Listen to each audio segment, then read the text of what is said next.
In recent developments, a significant shift is occurring in the realm of global economics and trade, as evidenced by the actions of companies like John Deere and Ford, alongside the retaliatory measures taken by nations such as Canada and various European countries. This evolving narrative underscores the profound complexity and interconnectedness of modern economies, where decisions in corporate boardrooms and government offices reverberate across borders and industries.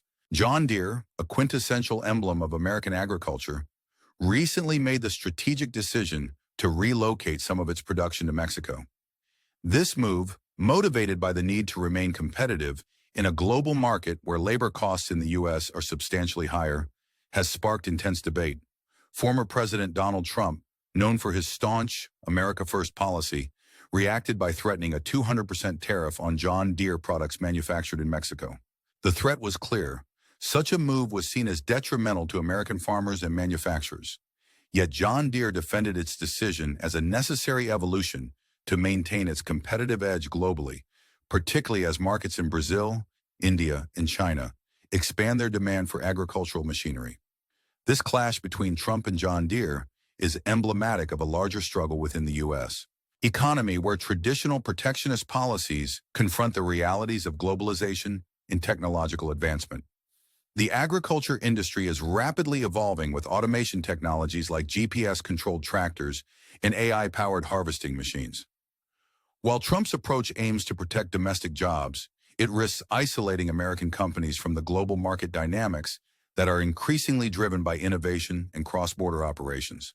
The implications of this standoff extend beyond John Deere.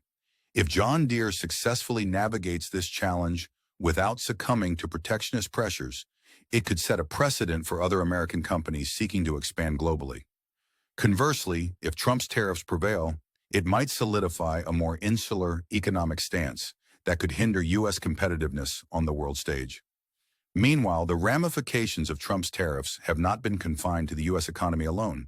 Across the border, Canada has found itself deeply affected by these policies, particularly with the imposition of tariffs on Canadian auto imports. This decision resulted in the temporary closure of the Windsor car assembly plant, leaving 3,600 Canadian workers jobless overnight. Canada's response was swift and pointed, imposing retaliatory tariffs on U.S. goods and strengthening its resolve to reduce reliance on American economic influence.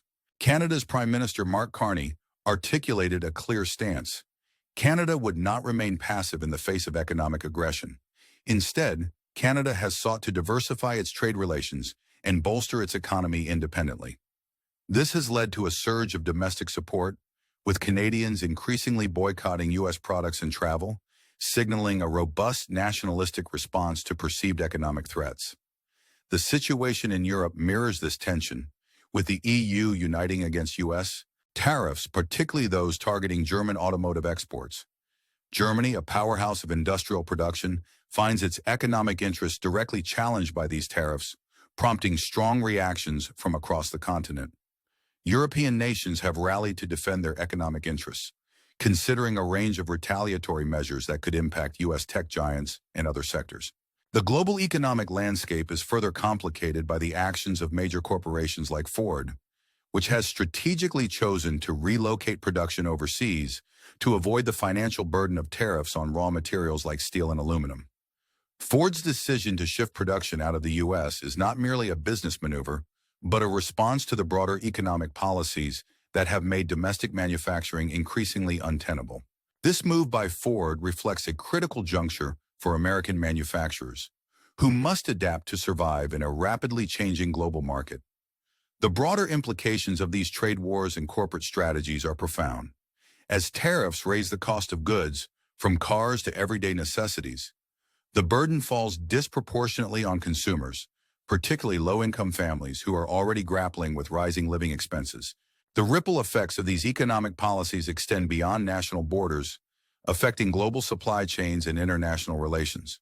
In this complicated web of economic decisions and political posturing, the future remains uncertain.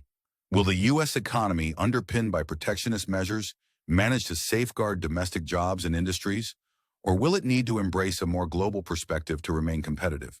How will Canada and Europe navigate their economic futures in response to U.S. policies? The answers to these questions will shape the trajectory of not just national economies, but the global economic order. As we continue to analyze these developments, we invite you, our viewers, to share your thoughts and perspectives in the comments section. How do you see these economic strategies playing out in the long term?